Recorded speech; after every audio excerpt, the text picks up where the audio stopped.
La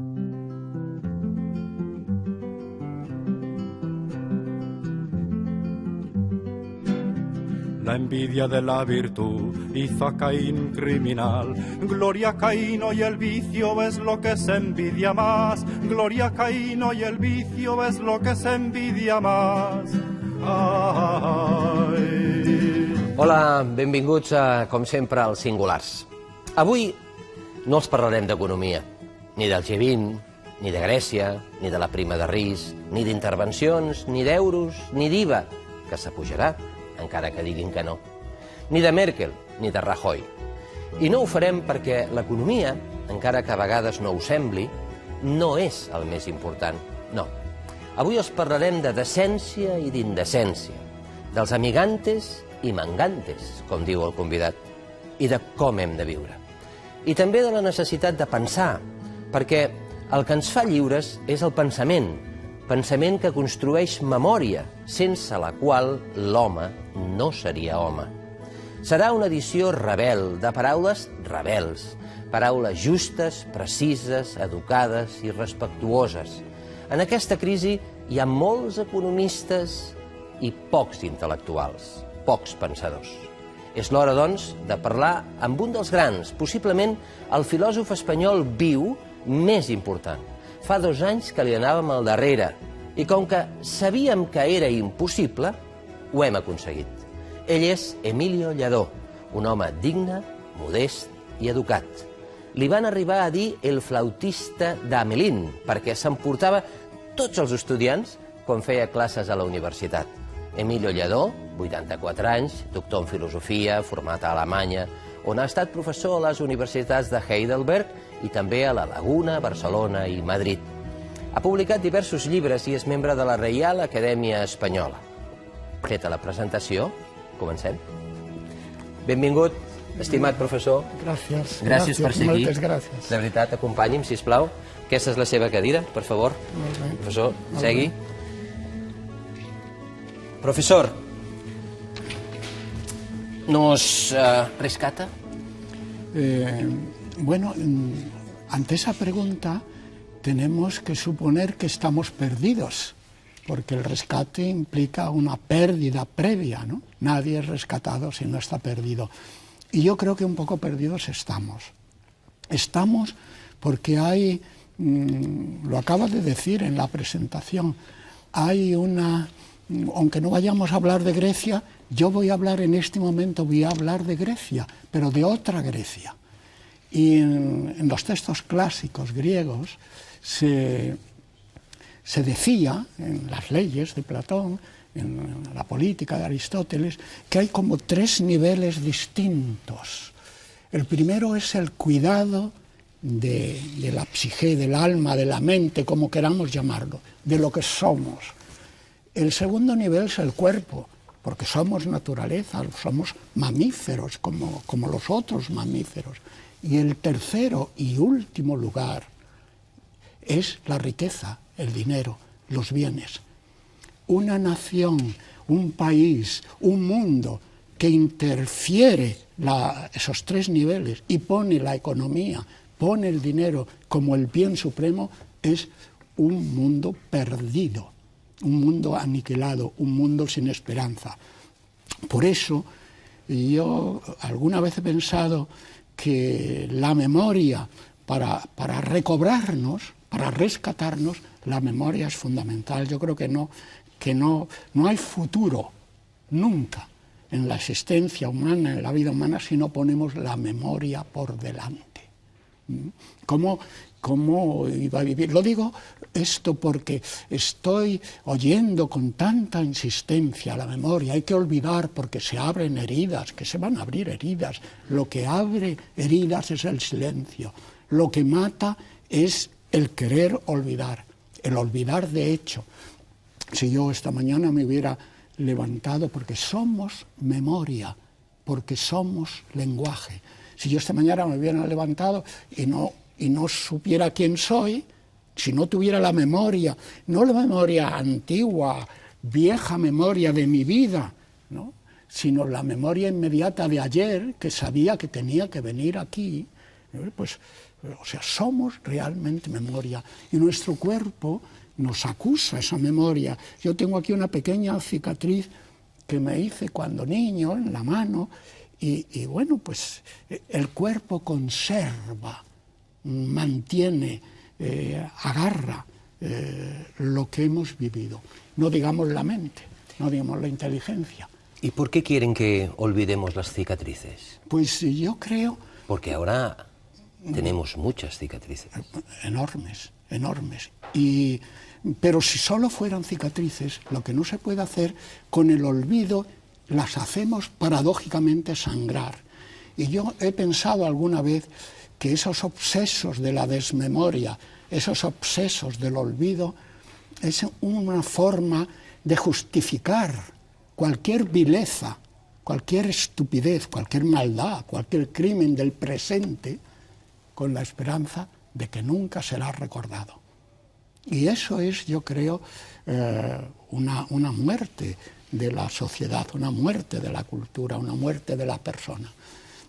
E insisto, hay que poner, se habla tanto de economía, de los mercados, ¿no? De la bolsa o la vida, ¿no? La bolsa o la vida, la bolsa o qué, ¿no? La bolsa no es la vida es algo totalmente distinto. Y tiene que ir, yo creo, en ese primer nivel de cultivo que es la educación. Lo que el ser humano es lo que la educación hace de sí mismo. Pero esa educación, los griegos, en este sentido hay que volver también a ellos, a esos griegos, que en el fondo nos legaron todo lo que somos, todo lo que somos. Pues cuando yo leo, y no por deformación profesional, pero cuando leo los clásicos de la filosofía política griega, me doy cuenta de la frescura, de que hoy es siempre todavía, de que ese siempre, de que están siempre vivos, que están siempre en el hoy.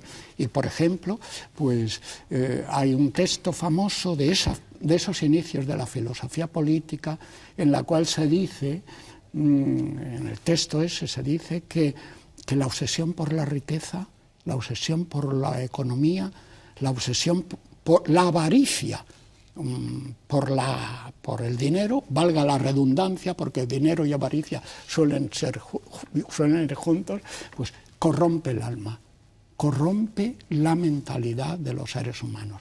Naturalmente que somos naturaleza, que tenemos que vivir en un mundo determinado que nos exige respirar, que nos exige el alimento, etc. Pero eso, el ser humano no es eso. A mí, y volviendo a los griegos, y no quiero contradecir,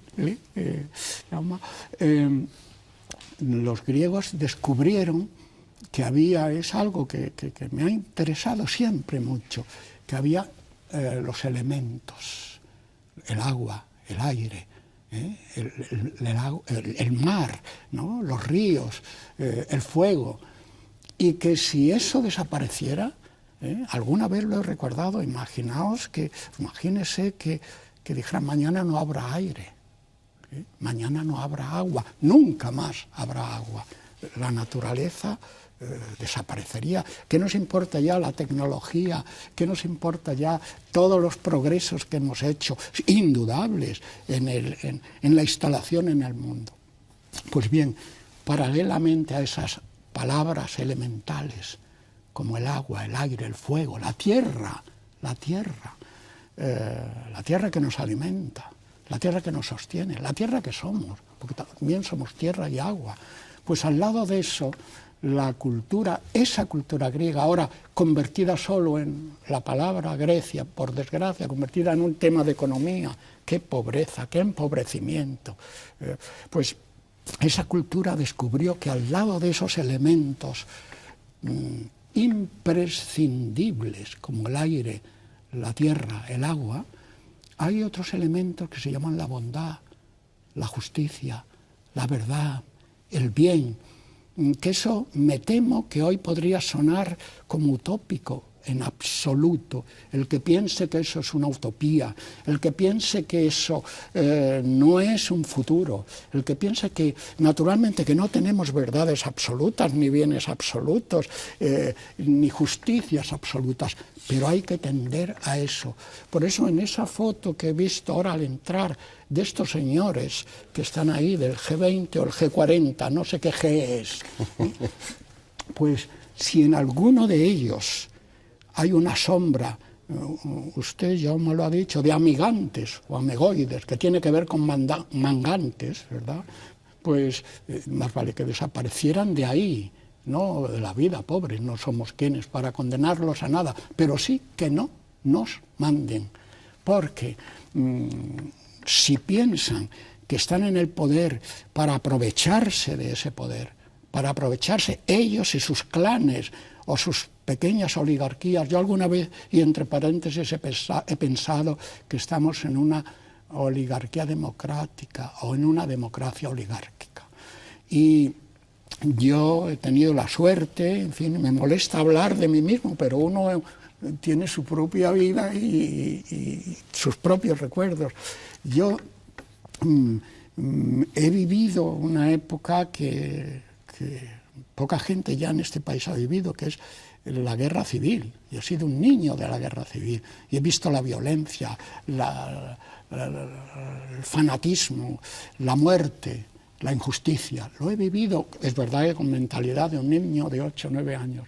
Y pensaba que eso no era el futuro, que no puede ser el futuro, que el futuro tiene que estar lleno de idealismo, aunque eso parezca hoy en el mundo actual un anacronismo. Sería triste que eso pareciese hoy un anacronismo.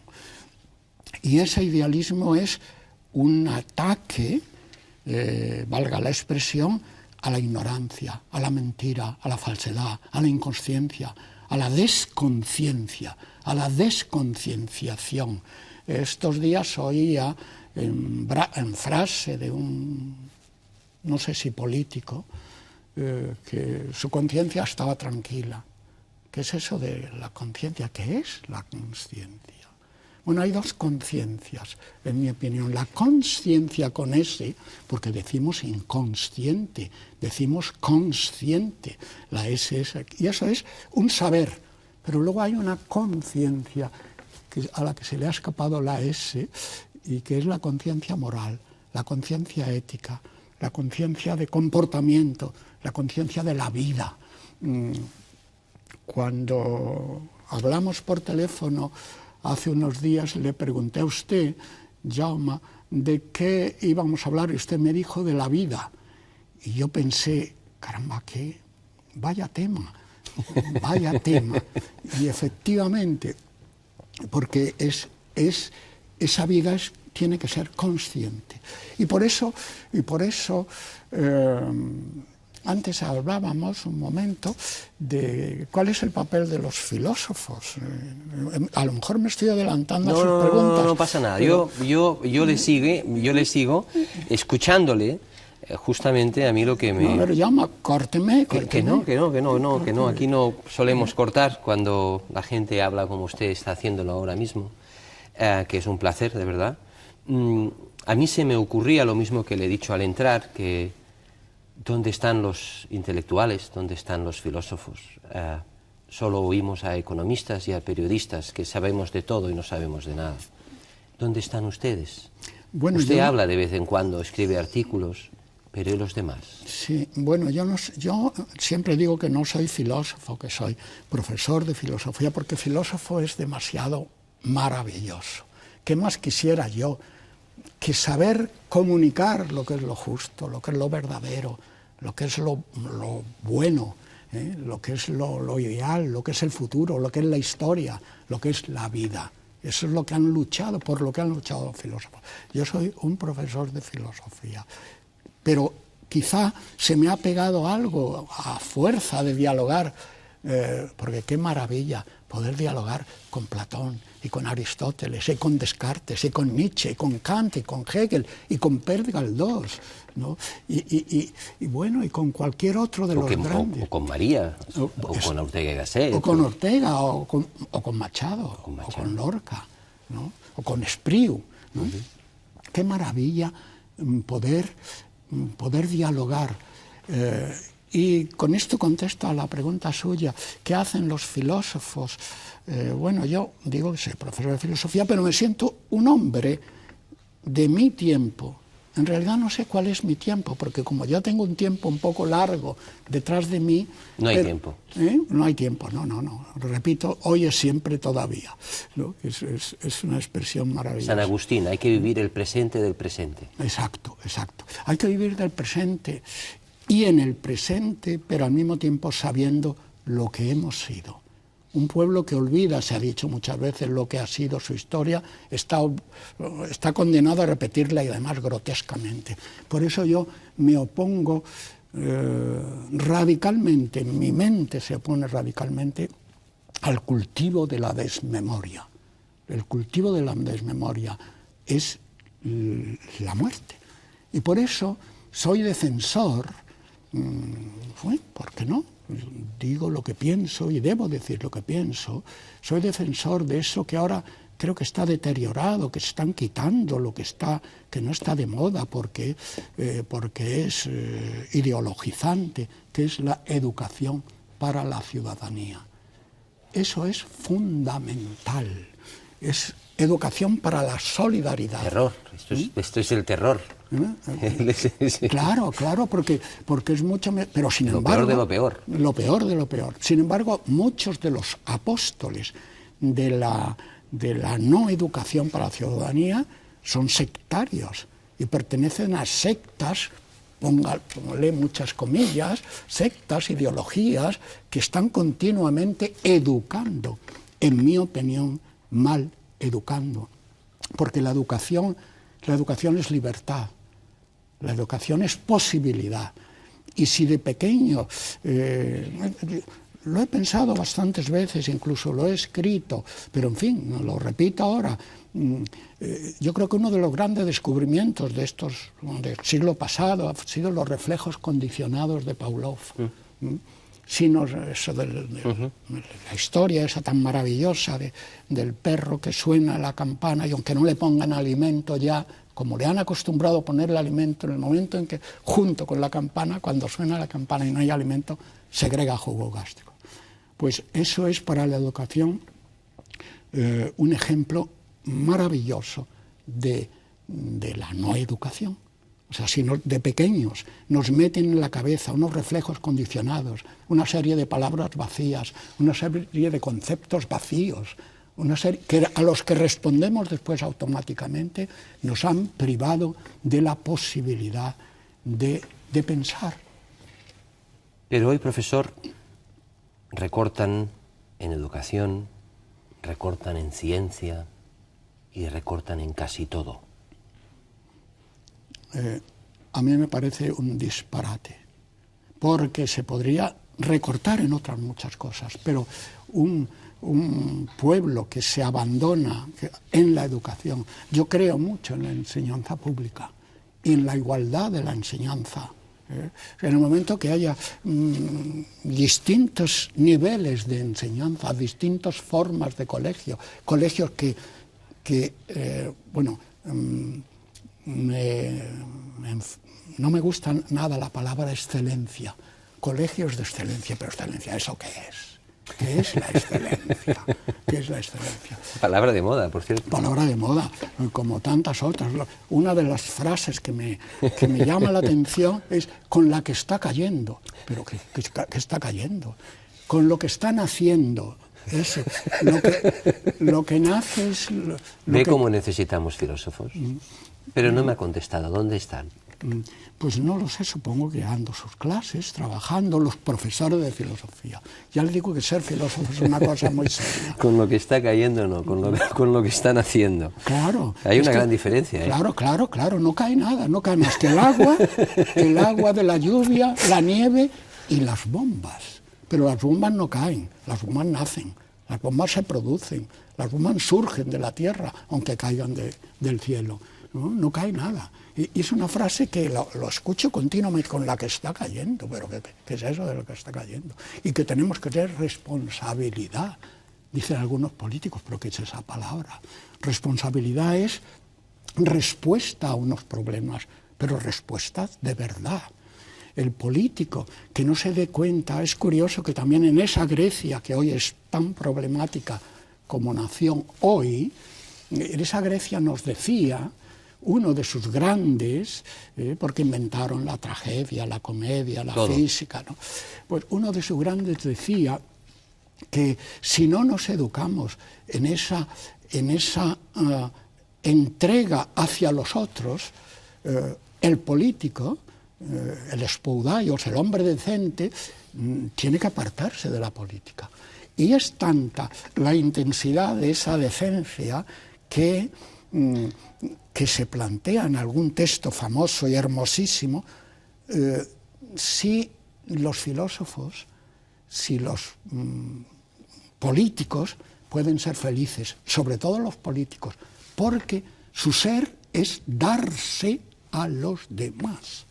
Y el que no se dé a los demás no puede ser político. ¿Y lo hacen? Yo creo que no. Yo creo que no. Y por eso claro, nos inunda la corrupción, ¿no?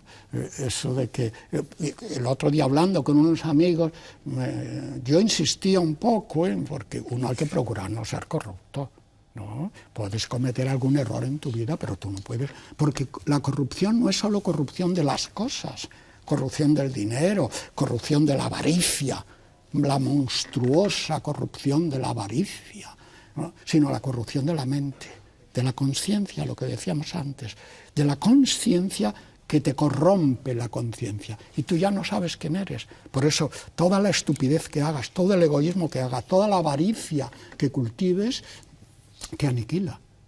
Te aniquila también por dentro, pero lo malo es que esa aniquilación por dentro te hace inconsciente de una aniquilación por fuera. Profesor, ¿cómo se siente, se encuentra una persona como usted, con la cultura que tiene, cuando sabe lo de Bankia, cuando sabe lo de Carlos Díbar, cuando sabe de las miles de familias enteras desahuciadas? ¿Cómo se siente usted? Bueno, me siento muy mal. Me siento muy mal y me siento sin esperanza, porque sobre todo hay justificadores, ya que hablaba antes Jaume de los intelectuales, hay justificadores de estas ayudas a los banquias, etcétera, ¿no? De estas corrupciones, hay justificadores, ¿no? Entonces, esa justificación indica un retorcimiento de la mente, una depravación de la mente. Y eso, una sociedad saludable, una sociedad normal, no hay que pedir excesos no, una sociedad saludable, insisto en el adjetivo, tiene que evitarlo radicalmente, porque hay, como digo, justificadores de esas, banquiosos, ¿no? Etcétera. Y entonces, por eso, y tenía razón Jaume cuando me preguntaba que yo, jugaba y que yo no soy filósofo, es verdad, me gustaría intelectual. La palabra intelectual tiene un matiz así como un poco, los intelectuales, como seres apartados del mundo, cosa que no es verdad.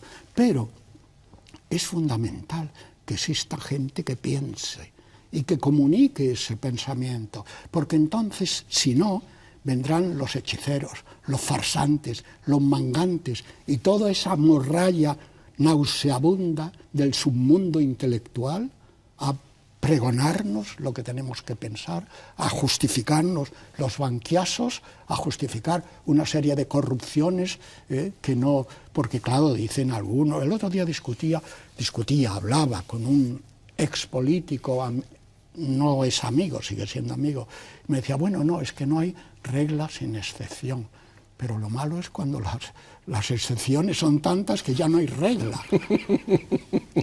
Y lo que tenemos que luchar es porque haya reglas. Y las reglas son un poco algo de eso que decíamos al principio, un cierto idealismo, un idealismo de la justicia, de la verdad. Y la verdad, como decía nuestro Machado, la verdad se hace camino al andarla. Y por eso a mí siempre me ha gustado mucho la palabra griega método. Método parece que la necesitamos para, bueno, el método científico, el método filosófico, el método analítico, el método económico.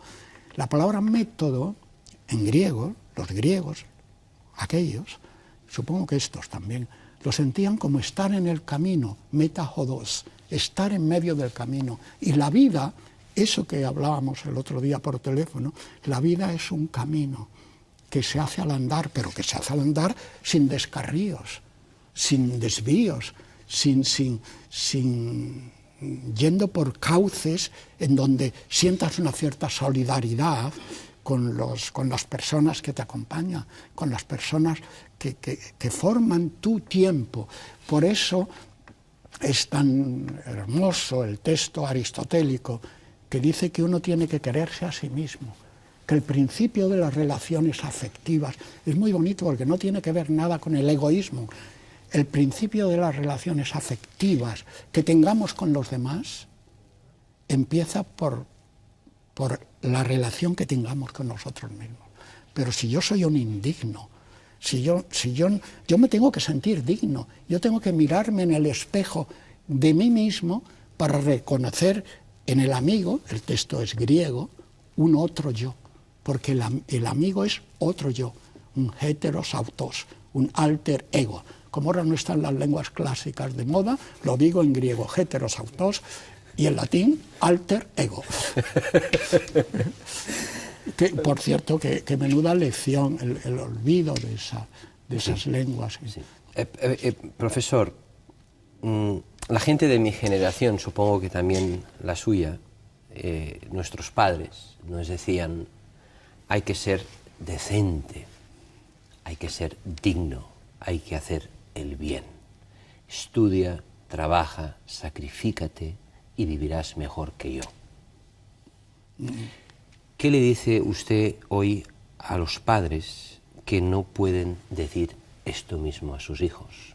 Porque saben que sus hijos podrán ser decentes, trabajarán muchísimo, se sacrificarán muchísimo, pero vivir mejor que sus padres a lo mejor no. Bueno, pues a pesar de todo no hay que renunciar a esos ideales que acabas de exponer. Yo sé que, además, yo soy optimista a pesar de todo. Creo que con la educación, con una educación en libertad, eso es fundamental. La recortan. Pues es un crimen, es un crimen.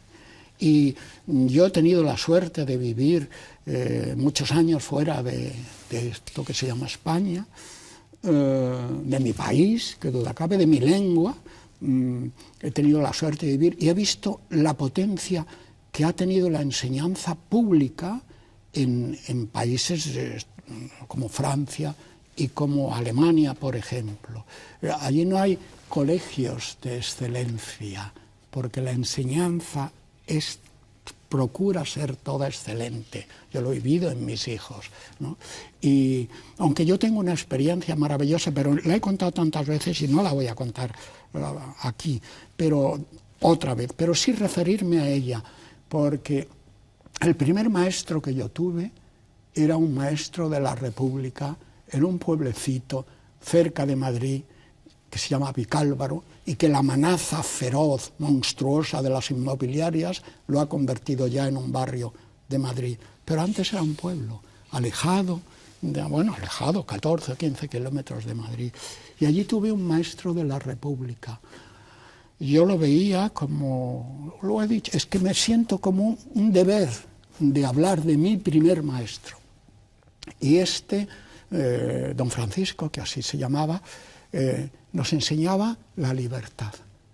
No nos enseñaba asignatura, ni nos enseñaba matemáticas, también, claro, pero yo tengo una buena biblioteca, no de libros de calidad, de ediciones primeras, eso no me ha interesado nunca, una biblioteca de trabajo, pero la joya de mi biblioteca es un cuaderno que conservo con con mi firma, una firma así muy curiosa, muy infantil, Emilio Lledó, Vicálvaro, 1938.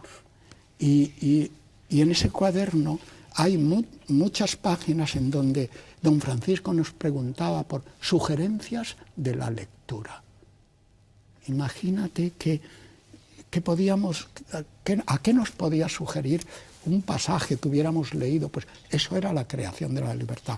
Y este maravilloso, inolvidable, mi primer gran maestro, yo he tenido la suerte de tener muy buenos maestros, sobre todo en Alemania, de filología clásica, de filosofía, etc. Pero ese primer maestro nos enseñaba, como digo, la libertad, nos enseñaba el abrirnos a un mundo en donde no fuera posible la fanatización. Pero ese maestro era un ejemplar vivo de la institución libre de enseñanza, que duda cabe, y de la obra de Giner. Por eso me sorprende.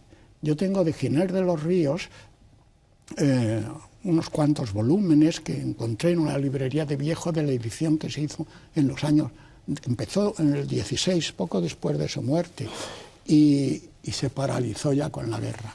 Y a mí me sorprende que, me sorprendió la lectura, hay antologías, etcétera, pero que no se haya hecho a partir del 75 una edición completa que estaba ya en marcha, iban a ser 20 volúmenes, y no sé si llegaron casi, de las obras de Giner de los Ríos, cuyo lema fundamental es que yo lo he leído con esos tomos que tengo, bueno, y algunos otros, y escrito sobre ello, cuyo lema fundamental es la libertad de la educación.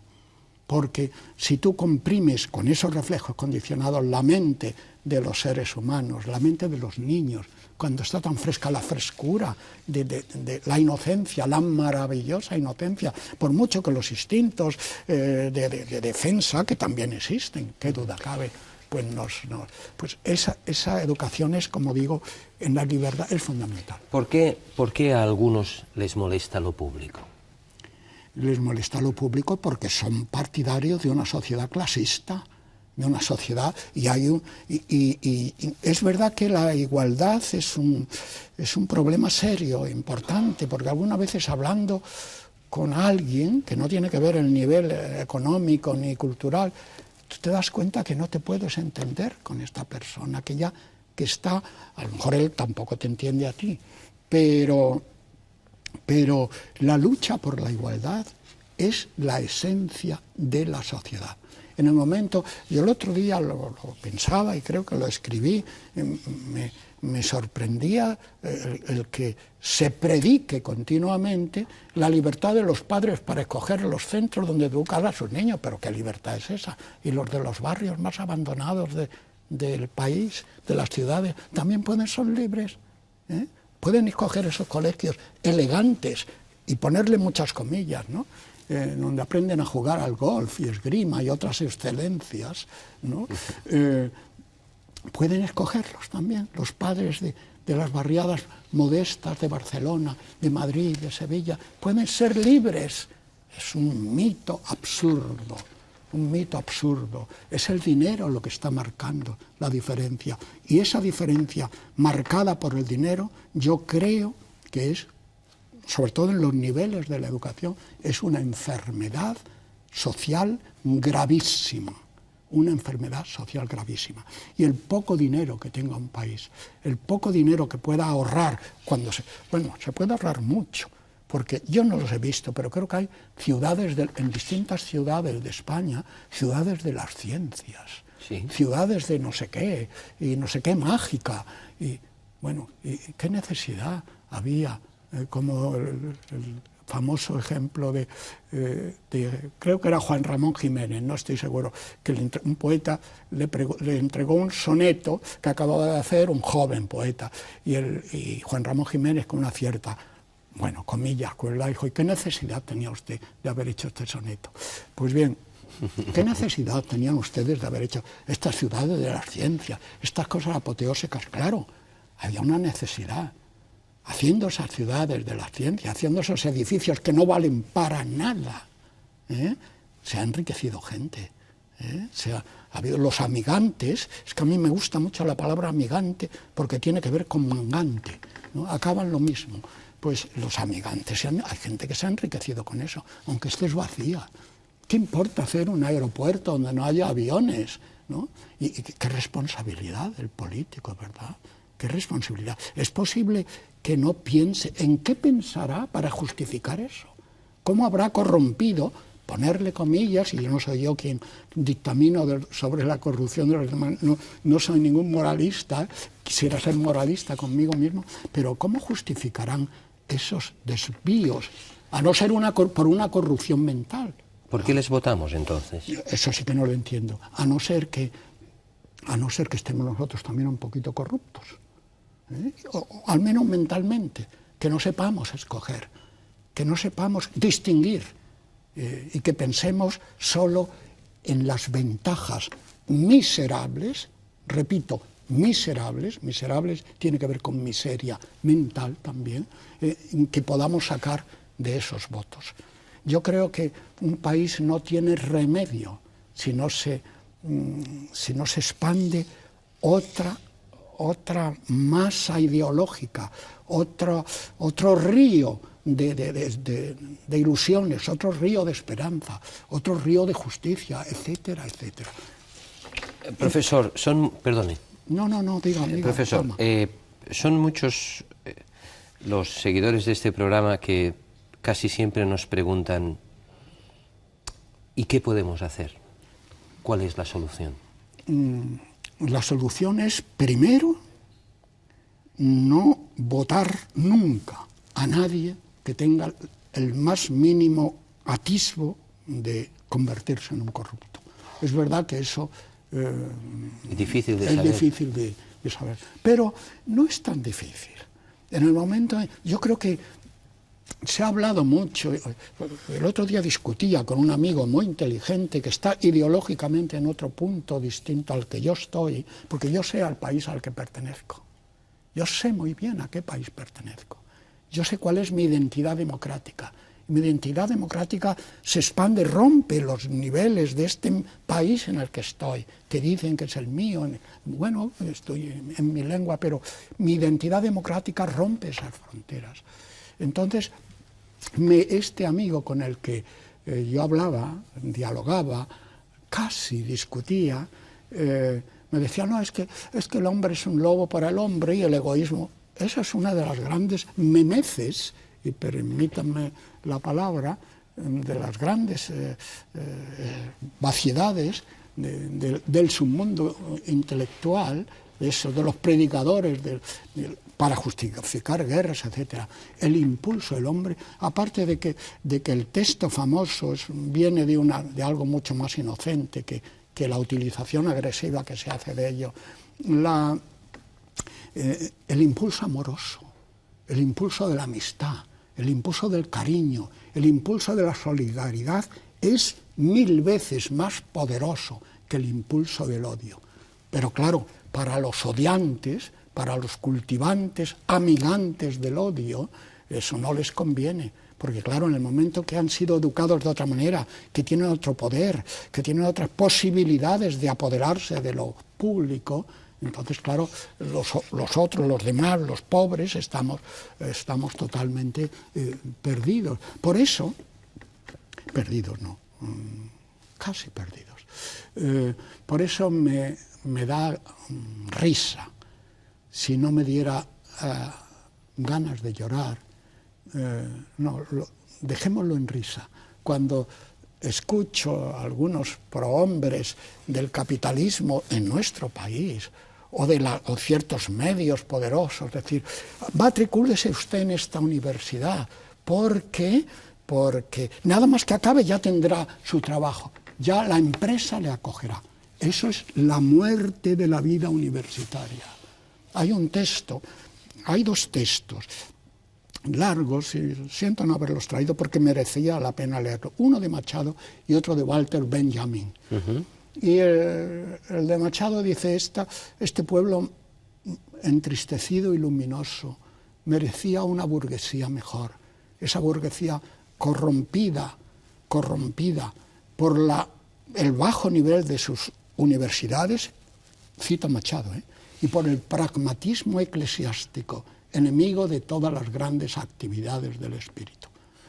Y Walter Benjamin dice, el inocular a los muchachos durante la carrera, los que puedan llegar a la universidad, ojalá pudieran los mejores que han salido de la igualdad, ¿no? Los muchachos que lleguen a la universidad no los puedes corromper, acosándolos, acuciándolos a que lo que están haciendo allí es ganarse la vida. Déjalos que se encarnicen un poquito con el derecho romano, con la química orgánica, con la filosofía. Déjalos que se entusiasmen un poco, que ya se ganarán la vida después. Usted ha citado a Benjamin. Yo recuerdo una cita de Benjamin cuando alguien o se le pregunta ¿qué es la revolución? Y él contesta, pues mira, es cuando todos vamos en un tren y de golpe hay alguien que activa el freno de emergencia. ¿Esto se hizo el 15M? Pues es posible. Un poco se tiró un poco del freno. Lo que pasa que la mano que tira del freno es más débil que el impulso de la máquina que arrastra el tren. Pero es importante. ¿Por qué algunos intelectuales, entre comillas, intentaron e intentan desprestigiar a esta gente digna, honesta, trabajadora, que salió a la calle? ¿Por qué? Se me ocurre la respuesta, y no quisiera ser demasiado contundente, y no quisiera ser injusto, porque su mente está corrompida, porque no tienen libertad, porque las neuronas tienen que fluir, ¿no? Y cuando estamos educados en un cierto fanatismo, en un cierto sectarismo, se nos forman, y lo he dicho alguna vez, unos grumos pegajosos en la mente, y esos grumos son los únicos que nos ponen en movimiento y a los que obedecemos. Pero eso es patología social, eso es patología intelectual, eso es patología mental. Y no sé cuál es el origen, porque yo quiero creer, este pueblo es mucho más sabio y más sano, por eso soy optimista. Cuando hablo con gente que a lo mejor no ha podido estudiar, yo he estado ahora en Andalucía y he ido al pueblo de mis padres y he visto la sabiduría. Salteras, un pueblo maravilloso en el Aljarafe. Yo soy andaluz, nací allí, lo que pasa es que no sé muy bien... De Triana. Además trianero, fíjate. Esto imprime carácter. Imprime carácter. Lo que pasa es que ni hablo andaluz, porque a los 6 años mi padre era militar, republicano, lo destinaron a Madrid y ya mi vida ha sido... Pero eso mismo me ha enriquecido, porque yo he sido feliz en todos los sitios donde he estado. Y... a pesar de un paréntesis al que no quiero mencionar, yo he sido muy feliz en esta ciudad. Y en Sevilla, y en Madrid, y en La Laguna, y en Heidelberg, y en Berlín, etcétera, etcétera. Profesor, antes usted ha dicho, cuando uno se mira al espejo, se tiene que ver digno. Y yo me pregunto, ¿y los que han cometido las fechorías que ahora padecemos todos, cuando se miran al espejo, ni se ven? No, ni se ven. Ahora se utiliza mucho esa metáfora de la transparencia, ¿no? Que me llama mucho la atención. No hay que ser transparente, pero sí, eres tan transparente que ni siquiera te ves, ¿no? Que la luz pasa y no se queda contigo. Estos no se ven. No se ven. No, y yo creo que la transparencia tiene que romperse con el azogue, con el espejo de la decencia. Yo creo que se debe de ser, naturalmente, que no, ya digo que yo no soy moralista y nada más lejos de eso, pero me gustaría ser decente. Y ser y encontrarme en mi pasado, pues el mismo que fui, el mismo joven que con 20 muy pocos años, al acabar las 2 licenciaturas, la del ejército y la de la facultad, cogió una maleta de cartón, que además era una maleta de cartón, y que además atada con una cuerda, siempre lo digo, porque es verdad, en la frontera se me rompió la cerradura y me marché a Alemania, ¿no? Entonces, me siento un poco el mismo de entonces, y me reconozco en el espejo, y aunque puedes haber cometido errores, haberte equivocado en algún momento, pero yo creo que todos tenemos que sentirnos dignos, porque si no, no podríamos vivir. Si no, sería espantoso el verte allí la caricatura de una especie de monstruo, monstruito, ¿no? que eres tú, ¿no? Lo que pasa es que hay gente que no ve. Nos enseñan a no ver, nos enseñan a no mirar, nos enseñan a no vernos, ¿no? Y entonces actuamos en función de esos bloques mentales, de frases vacías y de deformaciones mentales, de corrupciones mentales que impiden que veamos, que impiden que miremos. Esta pregunta no se puede hacer a cualquiera. Y yo se la voy a hacer a usted, aunque usted diga que no es un filósofo. Permítame que yo sí que le considere un filósofo. Por lo tanto, le voy a hacer esta pregunta porque sé que usted la va a responder con todo su saber. ¿Cómo hay que vivir? Bueno, lo contestaré rápidamente en 2 partes. Primero, eso de filósofo. Vamos a dejarlo claro porque todos somos filósofos. A mí me parece maravillosa la primera línea de uno de los grandes libros de la filosofía, la Metafísica de Aristóteles, que empieza, la primera línea dice, todos los hombres, anthropoi, tienen necesidad de entender, todos, o sea, todos somos filósofos. Yo quiero, todos, cualquiera, interpretamos, queremos saber en qué mundo, queremos saber quién nos engaña, pero claro, para saber quién nos engaña, tienen que habernos educado en la libertad, tienen que habernos hecho fluir las neuronas, acostumbrados a dejar a las neuronas como un río de saber, de conocimiento. Pero la segunda parte, la pregunta ¿cómo hay que vivir?, no es fácil de responder, pero está ya hecha en un diálogo famoso de Platón, de cómo hay que vivir. Y un eco de esa pregunta es que se dice que la paz, en el libro primero de las leyes se dice, la paz es una... Y ahí es la teoría del hombre lobo que hemos mencionado antes. La paz es una palabra vacía, porque todos los seres humanos están en guerra continua, dice Platón en el libro primero de las leyes. Y le dice su interlocutor, y en cada casa también hay luchas, sí, en cada casa. E incluso entre una persona y otra de un mismo pueblo, dice también, una lucha continua. Porque, dice el texto, el hombre es enemigo de todos los demás y enemigo también de sí mismo. Pero hay una posibilidad de salvación, que es cómo hay que vivir. Cómo hay que vivir para que esa lucha no nos corroa, para que esa lucha no nos derrumbe, para que esa lucha no nos eche fuera de la historia.